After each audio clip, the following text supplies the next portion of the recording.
Ya pemirsa, ketemu lagi dengan saya di Kantor Gimping dan bagaimana, sehat, happy, dan semuanya kuncinya happy ya. Top. Saya masih bersama dengan teman-teman GM Production. Saya berada di Tarum Martani Coffee and Resto Jogja dan support tentunya oleh Batik Margaria, Bikini Leather, dan solusi mudah bebas dan lunas hutang bersama Karib, komunitas anti riba, dan Haris 081994408888. Oke, menarik sekali. Saya bersama Direktur Utama PT, Mas ya? PT, Oh PT ya, PT Tarum Martani, Mas Nur Ahmad Afandi MBA.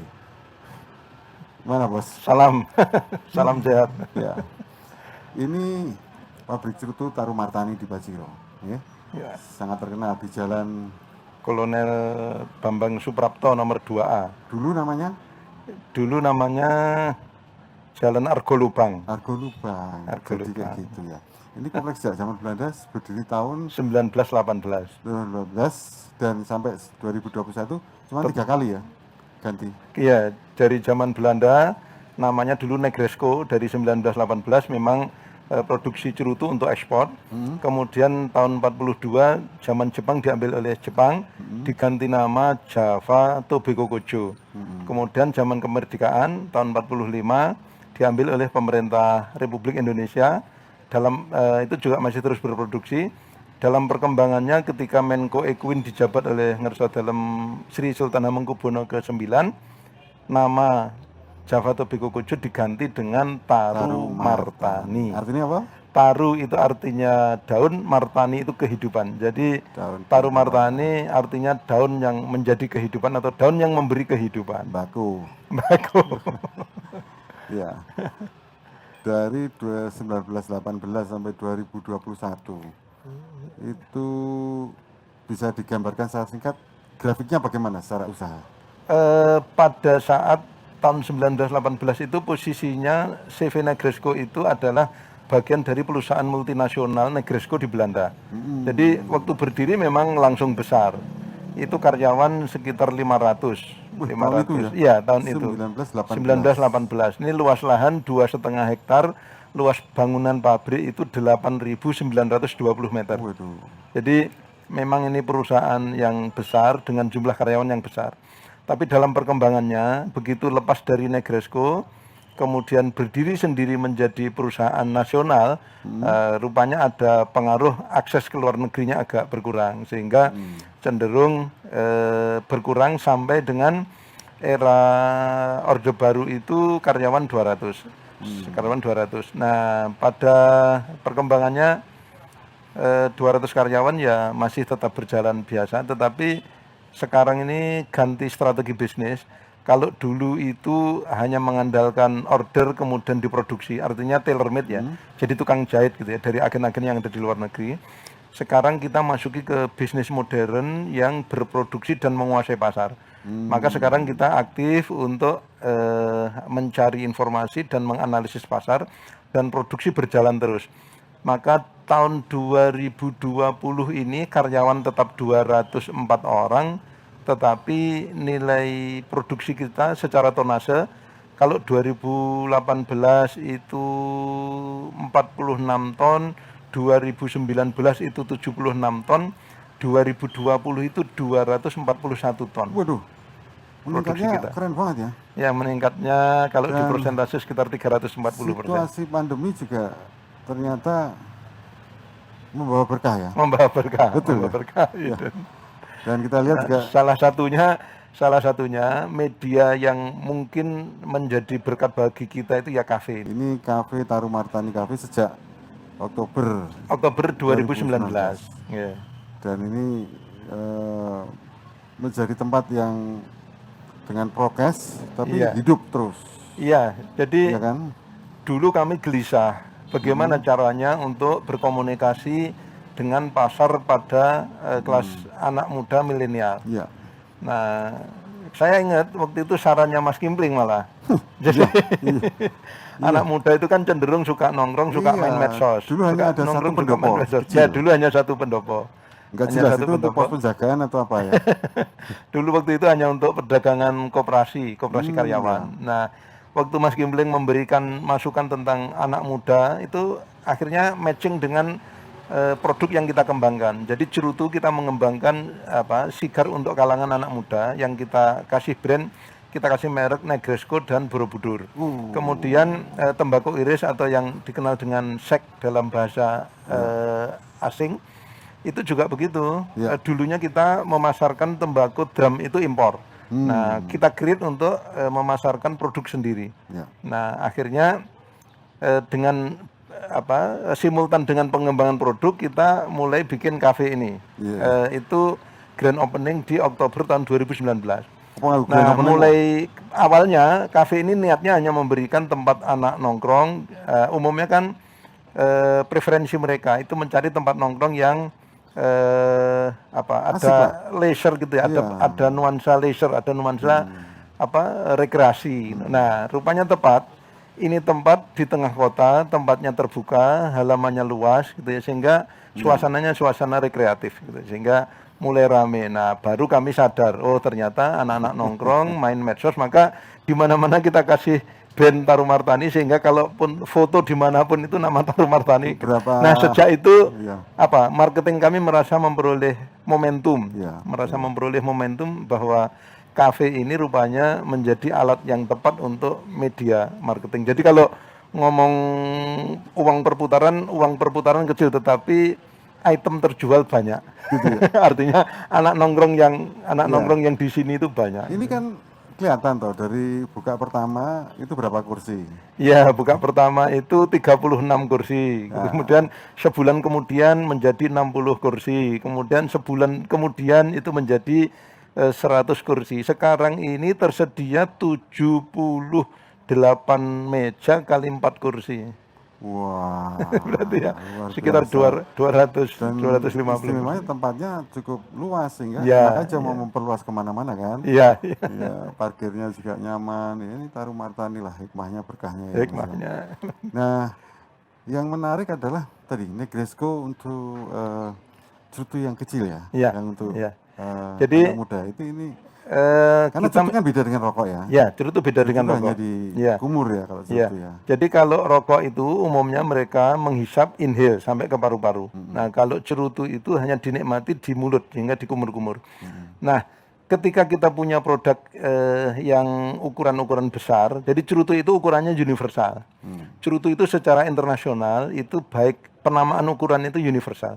Mulai yang paling kecil itu namanya sigarillo, itu diameternya 8 mili, kemudian extra sigarillo itu 9 mili, di atasnya itu Panatella, di atasnya half Corona, di atasnya Corona, di atasnya itu Robusto, di atasnya lagi Grand Robusto. Paling besar? Nah, paling besar Grand Robusto, itu yang diameternya 2,3 cm. Nah, anak-anak muda Indonesia, anak milenial ini mulai cenderung belajar menikmati Cerutu tetapi belum teredukasi secara benar cara menikmatinya. Maka kita ambil jalan tengah. Jadi bentuknya Cerutu tetapi kontennya, isinya itu masih bisa, kalaupun toh salah-salah ngisap, artinya inhale sampai ke paru-paru itu nggak terlalu berat. Nggak terlalu berat. Maka yang ukuran kecil itu kita kasih merek Borobudur. Itu dengan flavor rasa-rasa, ada rasa vanila, ada rasa kopi. Kemudian di atasnya itu ada ukuran half Corona, kita kasih merek Negresco untuk mengenang masa lalunya Tarumartani. Wah, itu semi ya, Cerutu semi. Cerutu semi sigaret gitu ya. Menarik sekali, dan kita masih akan mendapat banyak cerita tentang Tarumartani yang sejak 1918 dan tentunya juga Tarumartani Coffee and Resto yang ada di sini. Setelah yang satu ini.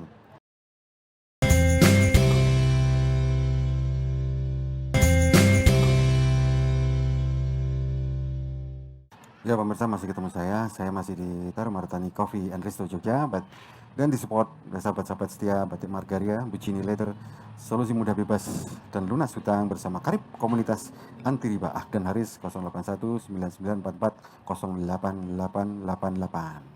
Nah Mas Nur, ini temuan baru ya, Cerutu yang untuk anak muda ya. Tapi begini Mas Nur, betulkah bahwa Cerutu itu ternyata lebih sehat karena tidak dihisap?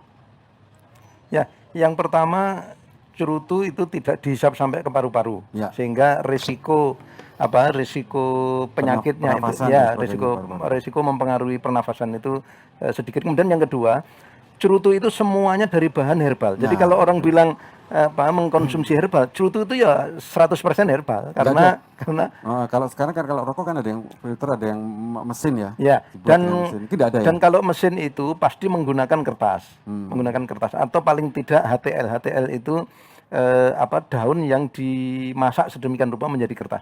Tapi kalau cerutu itu mulai dari fillernya, isinya itu daun tembakau, kemudian tidak ada proses dimasak secara kimiawi, tidak ada. Jadi hanya di blending, kemudian dibersihkan, kemudian dibungkus. Itu bungkus pertama namanya omblat, itu juga pakai tembakau. Kemudian nanti dirapikan lagi dengan bungkus yang luar, itu namanya dekblat, itu juga tembakau. Jadi murni 100% itu herbal. Herbal. Jadi kayak nganu ya, ngompak sebetulnya. Ya, ya sama mungkin seperti minuman wedang ya. Nah, ini saya kira ada upaya nggak dari Tarumartani untuk mempopulerkan, mengedukasi, mensosialisasi bahwa cerutu itu lebih sehat daripada yang lain. Ya, upaya-upaya itu kita lakukan, kemudian caranya ya melalui obrolan. Nah, kebetulan model bisnis Tarumartani yang tadi dibilang spektakuler perkembangannya itu karena kita merubah strategi. Kalau dulu itu Tarumartani hanya melayani orderan dari distributor yang ada di luar. Sekarang kita lebih menjadi mitra antara distributor, agen, dan Tarumartani. Nah, beberapa distributor dan agen rata-rata umumnya punya tempat nongkrong. Jadi Tarumartani punya kafe, beberapa agen baik yang di Jogja maupun di Sumatera, di Kalimantan, di Jakarta itu umumnya kalau yang di kelas atas ya punya cigarlon, kalau yang tempat-tempat yang anak muda punya coffee shop. Nah, di situ biasanya jadi banyak agen kita di Jogja ini yang rata-rata walaupun hanya punya tempat kecil tapi mereka punya coffee shop.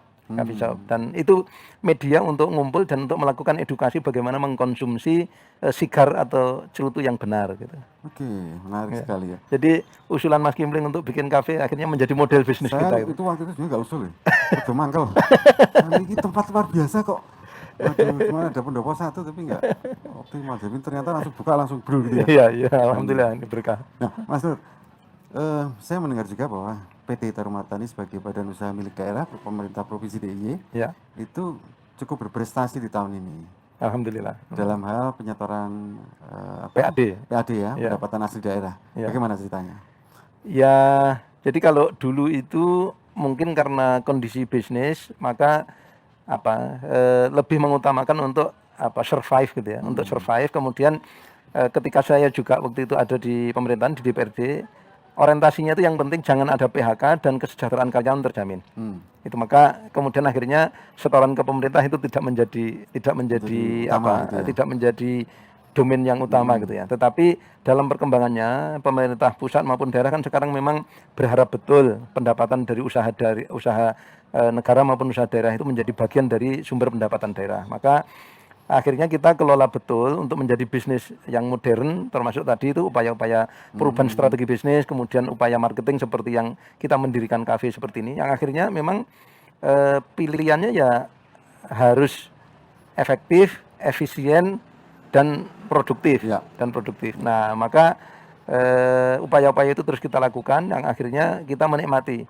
Tahun 2019 itu kita hanya fokus ke perbaikan kualitas. Saya tekankan ke teman-teman untuk harus zero komplain. Harus zero komplain. Tahun 19 itu omsetnya masih 16 miliar, kemudian setoran PAD-nya itu 860 juta. Tahun 2020 ini omset sudah 50 miliar lebih. Kita setor ke pemerintah pusat dalam bentuk bea cukai itu 9,8 miliar. Kemudian labanya juga hampir 10 miliar, 9,9 miliar. Nah, pemerintah daerah mengharapkan Tarumartani terus berkembang sehingga tidak semua keuntungan menjadi setoran PAD. Sehingga setoran PAD hanya 40%, ya sekitar 4 miliar. Dari tahun sebelumnya 800 miliar. 104 juta. 4 juta, ini 4 miliar.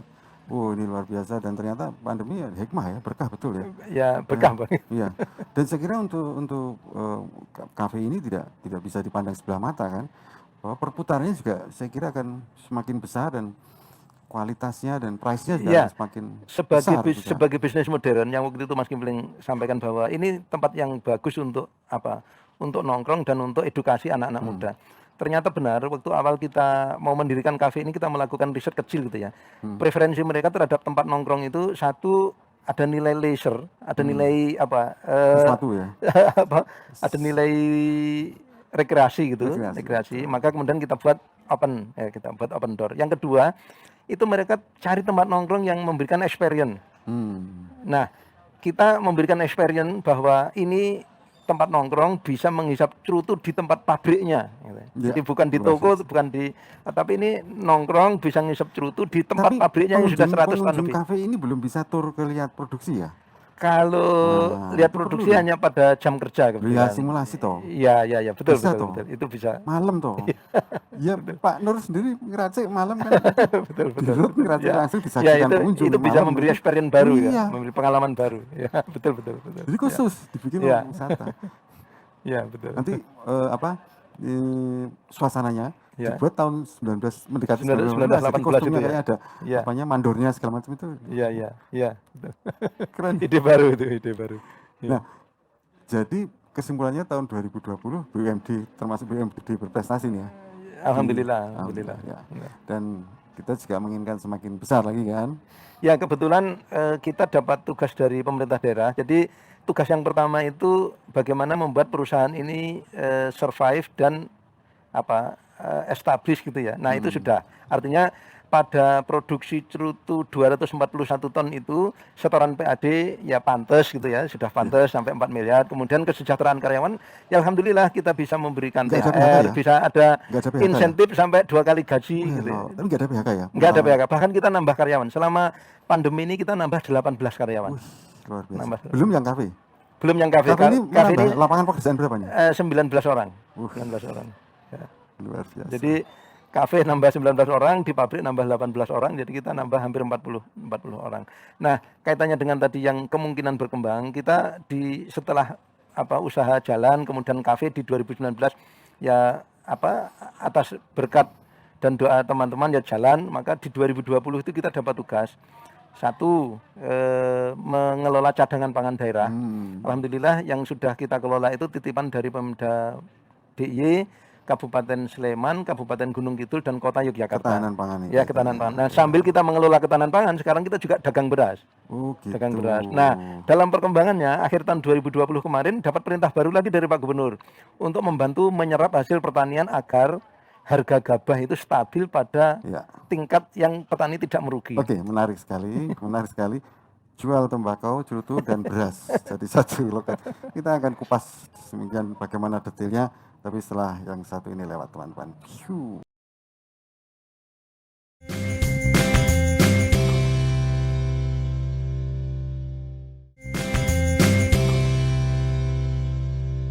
Terima kasih Anda masih setia. Saya masih di Tarumartani Coffee and Resto Jogja dan support dengan sahabat-sahabat kami Batik Margaria, Bujini Leather, dan Solusi Mudah Bebas dan Lunas Hutang bersama Karib Komunitas Anti Riba Ahdan Haris 081994088888. Oke, Mas Nur, keren. Jualan tembakau, cerutu, tapi juga jualan beras. Ini 24 jam atau jam kerja jualan berasnya? Kita nggak retail, jadi kita kita menjadi pemasok, jadi kita sudah punya brand beras istimewa, beras Jogja istimewa, tapi brandnya tetap Tarumartani. Jadi kita kasih tagline ini beras Jogja istimewa. Kita pesan bisa. Jadi ini ya? bermula dari perintah Pak Gubernur untuk Tarumartani itu melakukan penyerapan hasil pertanian petani DIY, kemudian menyimpan, kemudian memasarkan. Nah, kita akhirnya tertantang untuk bagaimana ini bisa jalan dengan baik. Akhirnya kita melakukan kerjasama dengan Gapoktan, gabungan kelompok tani di kabupaten kota. Jadi tahun lalu kita menyerap ketika pemerintah menetapkan tingkat harga yang petani tidak merugi itu 4.050.000. Nah, Tarumartani berani menebus dengan harga 4.050. Tarumartani berani menebus harga 4.100. Jadi gini, kalau tadi tahun 2020 itu perputaran tembakau menjadi 50 ton. Ya, Ya kan? bukan 51 miliar 241 ton. Ya, 241 ton. Ya. 50 miliar. Itu itu pokok kan untuk Ya, tembakau kan? itu Bukan pokok ini kan? dari tembakau, Bukan yang bisnis ini bukan. Ya, bukan dari beras, bukan Ya, dari. bukan yang dari Ya. tugas khusus mengelola pangan ini kan? Ya, kalau itu lebih bagi Tarumar Tani lebih ke tugas ya, Sosial penugasan ya, ya, sosial. tugas sosial. Tapi sepertinya tahun 2021 di medio ini sampai tahun ke depan bisa jadi sesuatu yang besar juga, Mas. Kayaknya begitu ya. Ya, kalau lihat apa 9 statistik komoditi pokok.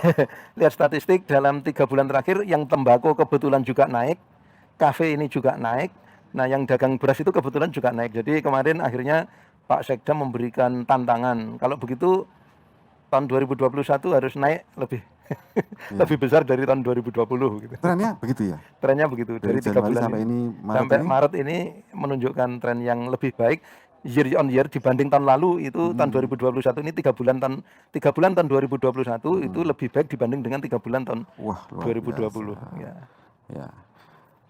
Tips pokoknya saya kira itu tadi ya, efisien, efektif, dan produktif. Produktif, Nah, ini ya. bisa dicontoh oleh teman-teman semua ya, di semua lini usaha Anda, di bidang apapun, efisien, efektif, produktif, itu pokok sekali. Ya, dan mengikuti kaidah itu maka betapapun kami punya tabungan, kami juga diwanti-wanti oleh Pak Gubernur untuk jangan melakukan investasi sembarangan walaupun punya uang. Jadi makanya ya terpaksa untung yang gede tadi terpaksa ya kita deposito karena situasi seperti ini gitu ya. Situasi seperti ini maka keuntungan yang kita punya ya kita sementara kita simpan Ya, gitu. yang cukup menarik bahkan itu membuat salut ketika tidak ada PHK, tidak ada pengurangan karyawan, justru menambah karyawan dan ya. menambah kesejahteraan, insentif. Ya. Ini kan anomali di kala pandemi ini semua orang Jadi problematikanya adalah melepas SDM. ya, Pak Gubernur dalam RUPS memberikan jasa atas prestasinya karyawan itu namanya jasa produksi. Jasport, ya. Jadi jasa produksi itu 10% dari keuntungan.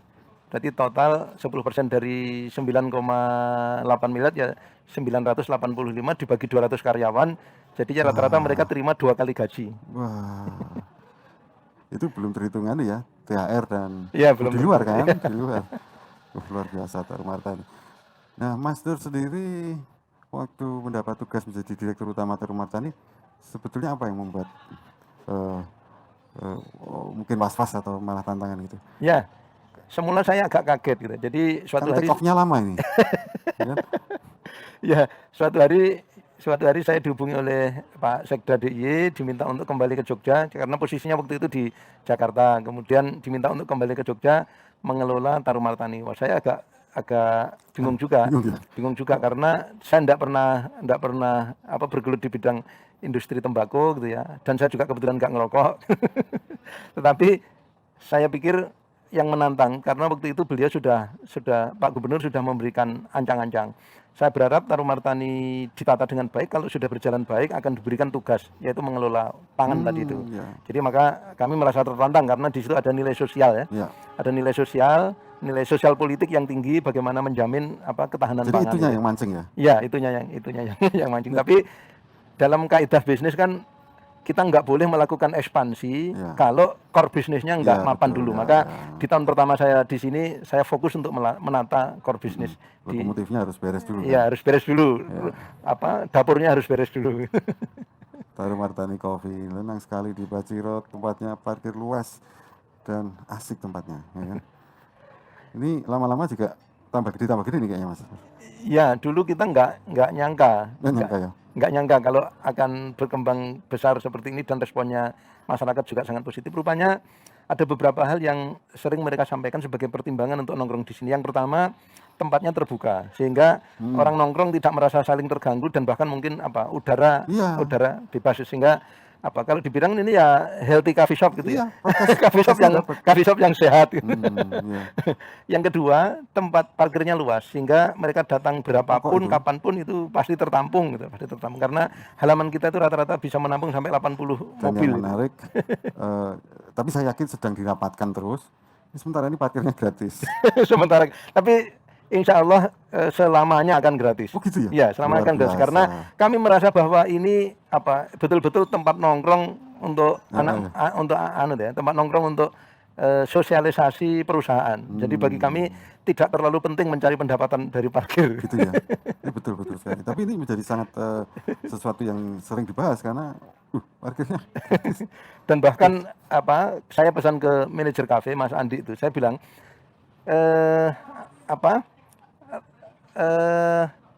kebutuhan anak nongkrong sekarang ini kan kualitas yang bagus, kemudian higienitas, kemudian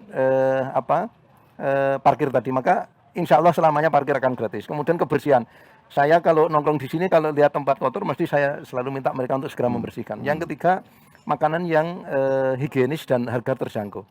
Jadi walaupun kopi kita murah, tetapi saya selalu menekankan pada mereka bahwa kualitas harus dijaga. Murah yang enak ya longko itu. Nah ini kebetulan juga, jadi tempatnya kan kita nggak nyewa. Jadi kalau dibandingkan dengan investasi normal, dengan investasi normal memang nggak masuk akal. Tetapi karena ini sekali lagi tempat nggak nyewa sebagai bagian dari pelayanan perusahaan, kebetulan juga Mas Andi yang manajer kafe itu kan petani kopi. Anak muda. Jadi anak muda yang mau menggeluti pertanian kopi. Jadi kita dapat bahan baku yang murah, diolah sendiri, dijual di tempat yang kita nggak nyewa. Jadi menurut saya ya pantas lah. Ya pantas kalau harus tetap apik dan ngetop ya pantas dulu. Lah sudah diberi model karunia yang beda dengan lain. Ya betul. Ya. Oke Mas Nur, luar biasa, senang sekali. Darumartani kebanggaan Jogja dan Indonesia. Karena itu ada berapa di Indonesia? Di Indonesia itu ada 7 dan kemarin kita diundang seminar oleh Departemen Luar Negeri, Kementerian Luar Negeri itu dalam judul Sigar on politik diplomasi. Jadi rupanya sekarang cerutu itu menjadi alat diplomasi politik luar negeri. Indonesia ada 7 pabrik. Ada 7 pabrik. Yang tertua? Tarumartani. Tarumartani itu tertua di Indonesia dan tertua di Asia Tenggara. Wah, luar biasa. Terima kasih sekali Mas Nur atas bincang-bincangnya sore hari ini. Dan pemirsa, banyak sekali inspirasi dan apa yang bisa kita serap, kita jadikan olahan pemikiran, renungan, dan perbuatan secara sikap dan perilaku kita ke depan. Terima kasih Darumartani Coffee, Jogja, Batik Margaria, Bucini Leather, Solusi Mudah Bebas dan Lunas Hutang bersama Karib, Komunitas Anti Riba, dan Haris 081994408888. Sampai jumpa.